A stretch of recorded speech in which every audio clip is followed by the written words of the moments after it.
এই মোটর সাইকেলটার তলে পড়ছে আর কি তামো চ কেন ঘুরে রাখছে আমাকে এই যে ইয়াটা তেলের গাড়িটা এটার চাক্কার তলে পড়ছে অক্ষর বইলা লাইছে দুটারে।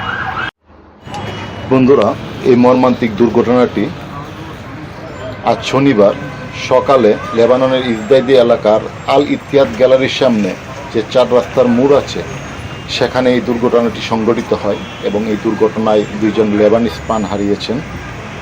ধারণা করা হচ্ছে যে ট্রাফিক আইন লঙ্ঘন করে মোটরসাইকেলটি যাওয়ার কারণে এই দুর্ঘটনা ঘটে। লেবাননে প্রায় এই মোটরসাইকেল দুর্ঘটনায় অনেক বাংলাদেশি আহত বা নিহত হয়েছে। বাংলাদেশিদের প্রতি অনুরোধ থাকবে, আপনারা প্রথমে এই দেশের ট্রাফিক আইন মেনে চলুন, তাড়াহুড়া করবেন না, আর সচেতনার সহিত মোটরসাইকেল চালাবেন, মাথায় হেলমেট পরিধান করবেন। মনে রাখবেন যে আপনার একটি দুর্ঘটনা আপনার জন্য এবং আপনার পরিবারের জন্য সারা জীবনের কান্না। আপনি প্রবাসে আছেন, আপনার উপর আপনার একটি পরিবার নির্ভর করছে। তাই আপনারা যারা মোটরসাইকেল চালান সচেতনতার সহিত মোটরসাইকেল চালাবেন, তাহলে হয়তো আপনি রক্ষা পাবেন, আপনার পরিবার রক্ষা পাবেন।